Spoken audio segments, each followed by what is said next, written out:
Hello, this is the luckiest maths teacher in the world. Thank you so much for tuning into this video in which we go through matrix vector multiplication.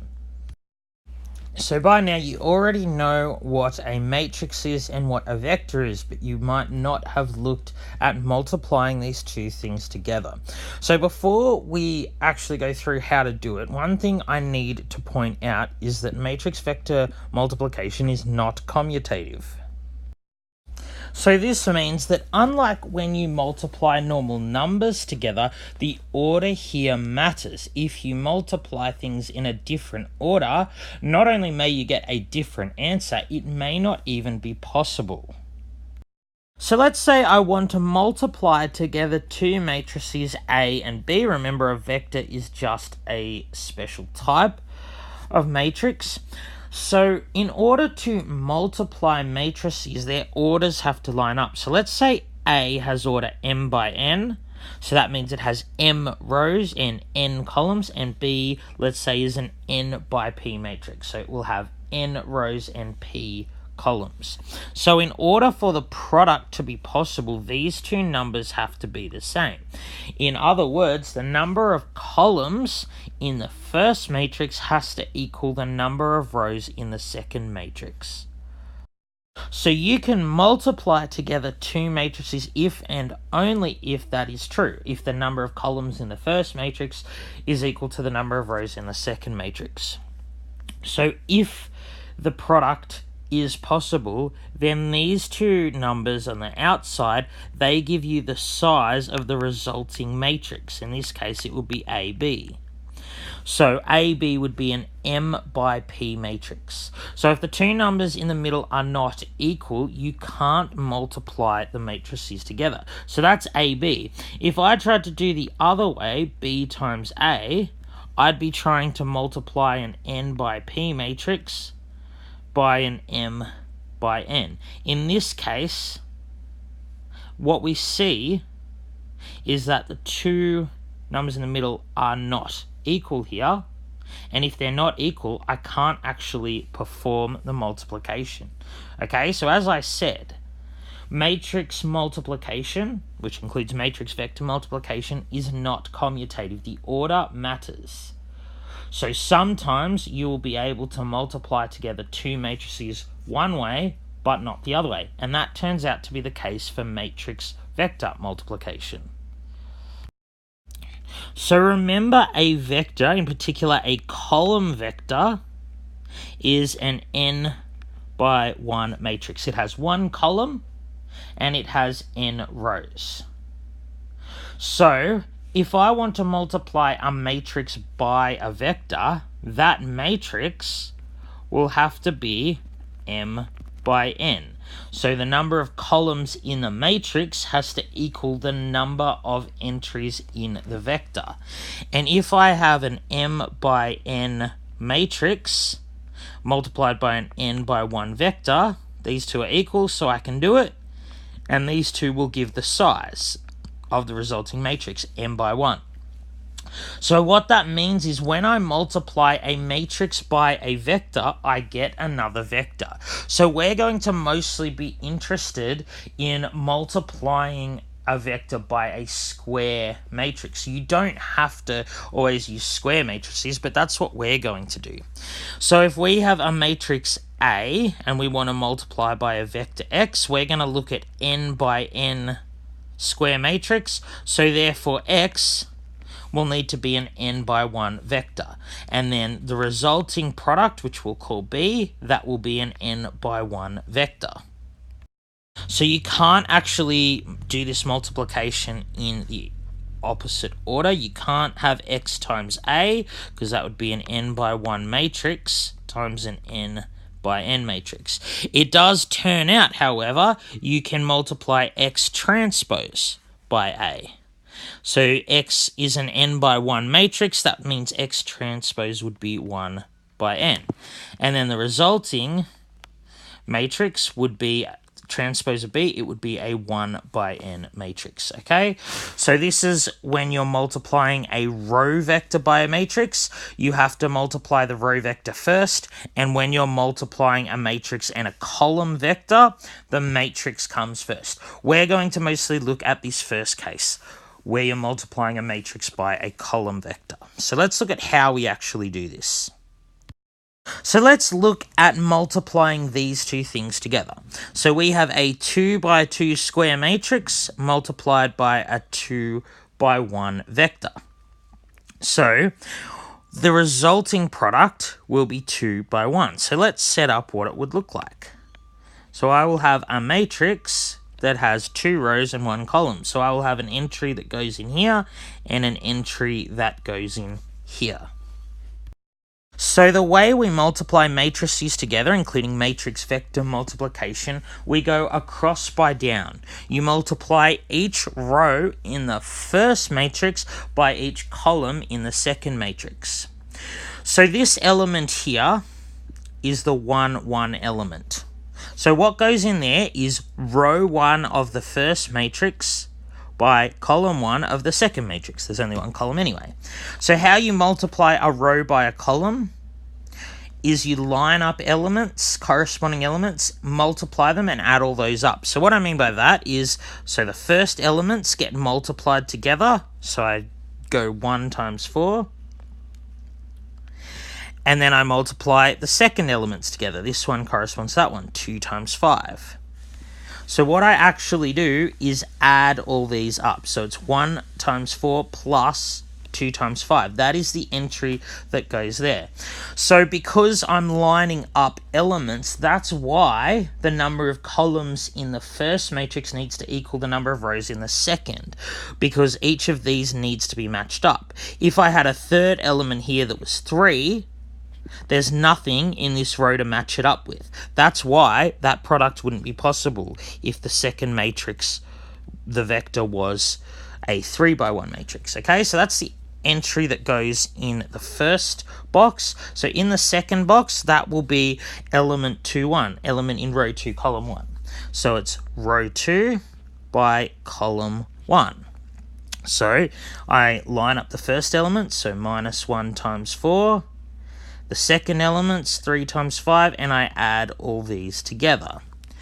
So I end up with just the vector 14, 11. So how easy is that? Let's look at another example. Let's say I want to multiply these two together. I have a 3 by 3 matrix and a 3 by 1 vector. So the resulting product will be a vector that has 3 entries. So the first entry, 1, 1 entry, row 1 by column 1. So it'll be 2 times minus 1 plus 1 times 4 plus 0 times 6. Again, the principle here is across by down. So the second entry of the vector, it'll be row 2 of the first matrix by column 1 of the second. So 1 times minus 1, multiply the firsts together, multiply the seconds together, multiply the third together, and all of these get added up. And similarly for the third entry, the 3, 1 entry of the product vector is row 3 of the first matrix times column 1 of the second. So this is just the vector 2, 7, 6. Okay, so if you want to do a row vector times a matrix, it's pretty much the same principle. So here, the first one is a 1 by 2 matrix, the second a 2 by 2, so the resulting product will be a 1 by 2 matrix. Okay, so again we go across by down. So row 1 by column 1 would be 2 by 1 plus 1 by 3. And then the second entry in this vector will be 2 times minus 7 plus 1 times 0. And that, of course, gives us the row vector 5 minus 14. Okay, so you can do matrix vector multiplication when it doesn't involve a square matrix, instead involving a rectangular matrix. The principle is pretty much the same. What I want us to note from this is that when we multiply a square matrix by a vector, we just get a vector that was the same size as the original vector. So this is what we call a linear transformation. So when you multiply a matrix by a vector, what you're essentially doing is moving that vector to another vector. You're transforming it. So let's look at our first example. So if we look at our Cartesian plane again, R2, so what we did in the first example up here was we took a vector, so let's say the vector 4, 5, that's what we started with. So that is a vector that looks like this, goes from the origin to the point 4, 5. So after applying the matrix, it became the vector 14, 11. So it's gone way up here to 14 and 11. So what the multiplication by the matrix has done is it's taken the vector from the one in green to a vector that goes here. So the vector now looks like this. So what's actually happening when you multiply a matrix by a vector, particularly a square matrix by a vector, you're taking that vector to another vector in the space. In this case, we've taken a vector in R2 to another vector in R2. So we are rotating it sometimes, or reflecting it, dilating it, which means stretching it.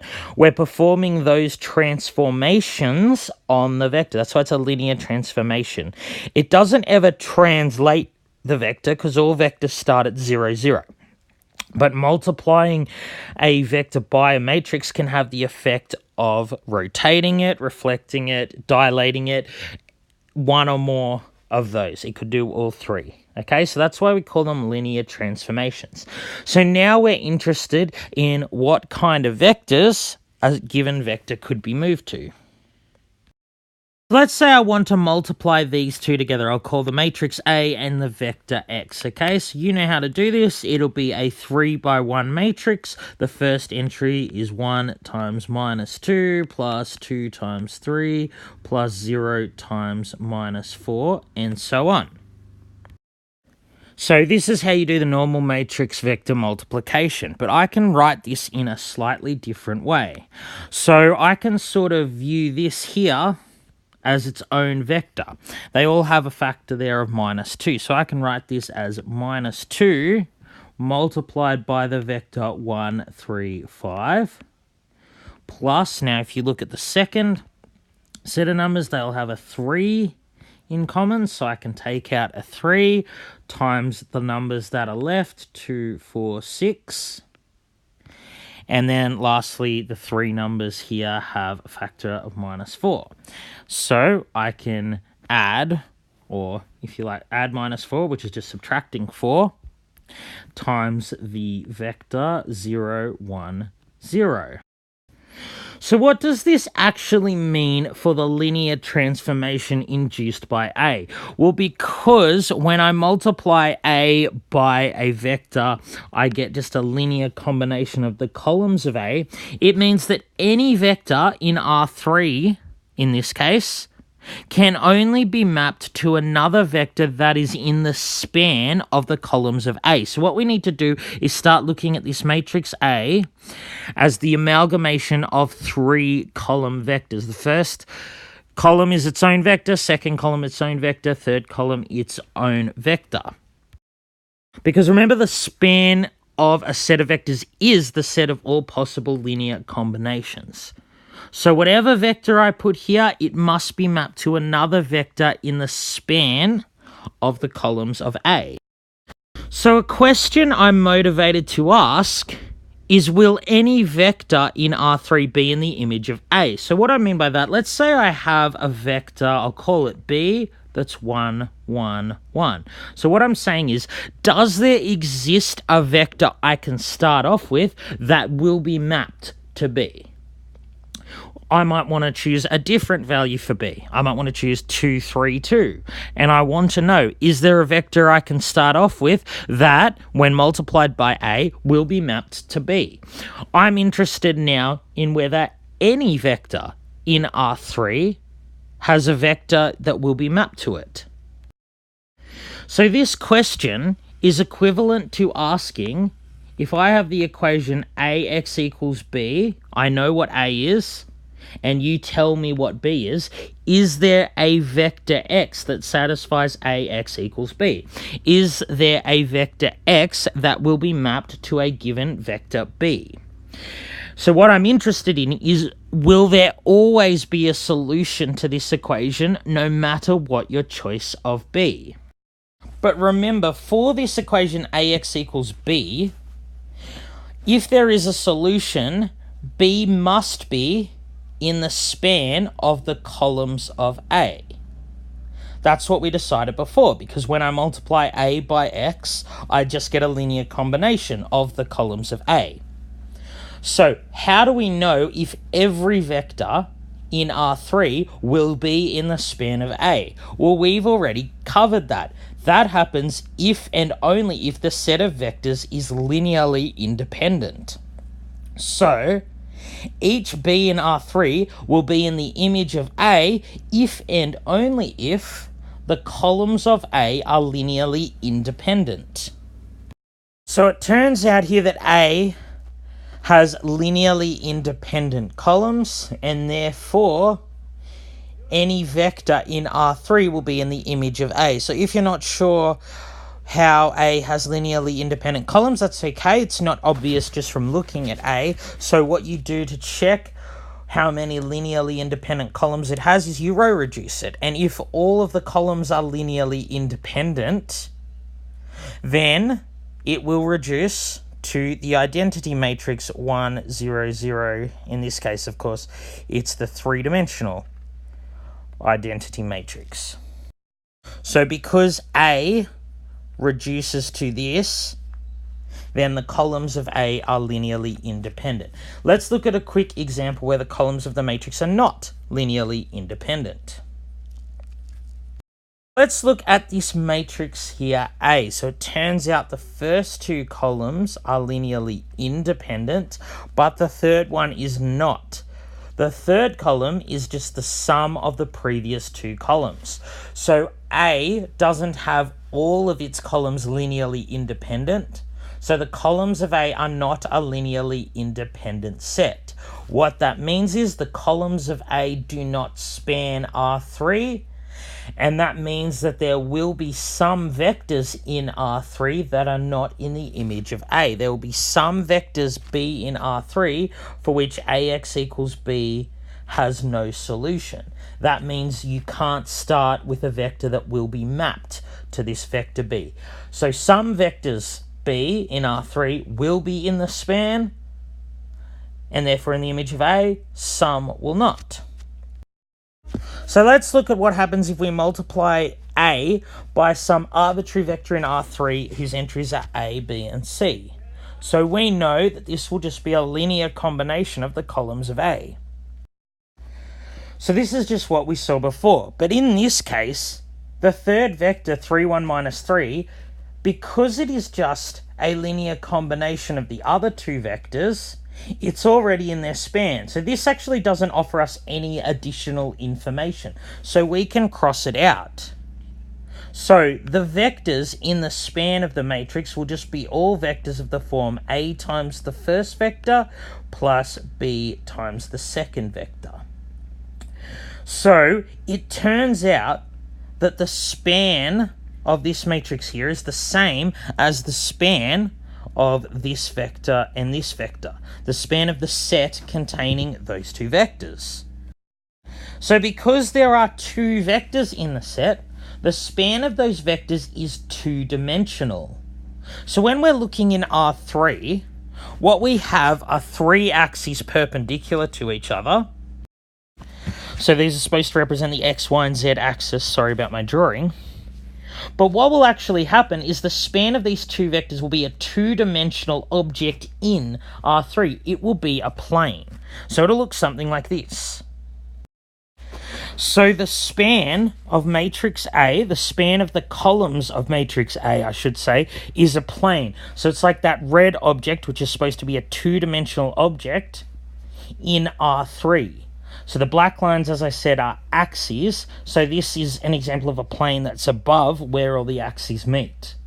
So the point is that any vector in R3, even a vector that's like out here, will be mapped to another vector in this plane. It will be mapped somewhere in this plane. So this is actually a mapping. It's taking three-dimensional space in R3 and it's mapping each vector in that three-dimensional space into a two-dimensional space, which happens to be this plane. It is the set of all vectors of this form.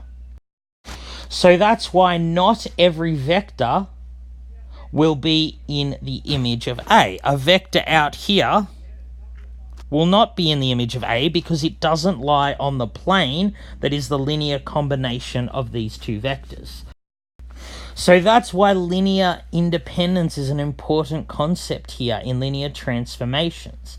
It turns out that the equation AX equals B has a unique solution for X when you're given B if and only if the columns of A are linearly independent. And that's because if the columns of A form a linearly independent set, then they will span, in this case, R3 or R2, R4, whichever domain you're working in.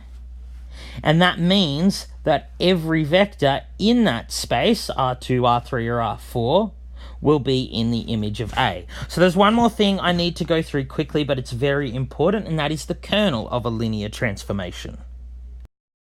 So the kernel, also called the null space of a linear transformation induced by A, is the set of all vectors that are mapped to 0, and I'm going to put a tilde there to indicate it's the 0 vector. So because each matrix is its own linear transformation, we just call it the kernel of the matrix A. So it is the set of all vectors X such that A times X equals 0. And again, I'm going to put tilde to indicate we're talking about 0 vector, not 0 the scalar. So let's look at an example quickly. So remember, if I multiply together this matrix and vector, I just get a linear combination of the columns of A. So that's easy, that's nothing new. But let's say this is equal to the 0 vector. So we've looked at equations like this before. Remember that a linear combination of a set of vectors equals 0 implies that each weight A, B, C equals 0 if and only if the columns are linearly independent. In other words, A equals B equals C equals 0, so all of these equaling 0 is always a solution. If it is the only solution, remember that means that the columns of A are linearly independent. So that's what I just said. If A equals B equals C equals 0 is the only solution, then the vectors, which happen to be the columns of A, are linearly independent. So what that means in terms of the kernel is if the kernel contains only the 0 vector, it will always contain the 0 vector. But if the 0 vector is the only vector in the kernel of A, then that means that A, the columns of A, are linearly independent. So if we know about the kernel of A, that will tell us whether or not the columns of A are linearly independent, and that of course tells us whether every vector in R3 or R2 or whatever we're working in is in the image of A. So let's look at finding a basis for the kernel of A. So we're going to take this matrix A and find a basis for kernel A. So what we're actually doing is we're solving the system where this is the matrix of coefficients, and we want that to equal 0, 0, 0. So we're just going to use Gaussian elimination and row reduction as we've done in the past. Now, if we row reduce this matrix, put in row reduced echelon form, we get this. So there are actually infinitely many solutions here, so that straight away tells us that the kernel contains more than just the 0 vector. This is our row-reduced matrix. So how do we get from this a basis for the kernel of A? Well, what we're going to do is we're going to call the variables A, B, and C, because essentially what we're doing is we're saying what matrix of the form, what vector of the form A, B, C do you multiply by this matrix to get the 0 vector? So what we have are some equations. A plus 2C is equal to 0, and B plus C is equal to 0. Right? That's what these equations actually mean. Of course, there are infinitely many solutions to these two equations. So what we're going to do is we want to put everything in terms of C. So A is just going to be minus 2C. B is going to be negative C. C is like a free variable, right? So we're going to put this here into a vector. So it's going to be, A is going to be negative 2C, B is negative C, and C is just itself. So we write that as C out the front times negative 2, negative 1, and 1. So what we've actually found is that any vector that is in the kernel of A will be of this form, something times this vector. Of course, C could be 0 as well. So this vector here forms the basis for kernel A. So the basis contains just the one vector. What that essentially means is, because there are infinitely many vectors in the kernel, any vector in the kernel will be a scalar multiple of this vector here. So let's just double check our answer's correct. So if we go ahead and do this multiplication, remember we go across by down, we get 1 times minus 2, 4 plus 4 times minus 1, plus 6 times 1, and so on. And we see that each of these three entries is 0, so in fact, if I multiply this matrix by this vector, I get the 0 vector. So this is in the kernel. So one more important thing I want to say about the kernel is that two vectors will have the same image if and only if their difference is in the kernel. So if we look at vectors AX, and that is equal to AY, so X and Y have the same image, they're mapped to the same vector. That of course means that AX minus AY is equal to 0, and by the distributive property of matrices, I get A outside of X minus Y is equal to 0, and that of course means that X minus Y must be in the kernel of A. So this vector here is in the kernel of A. So I can just come up with any two vectors whose difference is equal to this vector, and they will have the same image. So for example, these two vectors X and Y, I know they will have the same image under A. They will be mapped to the same vector because X minus Y is equal to this vector here. And I can tell that X and Y will be mapped to the same vector without actually having to do any multiplication. Alright, I better stop there because it's been a long video. I'm sorry there was a lot to go through here, but this has been the luckiest maths teacher in the world. Have a great day.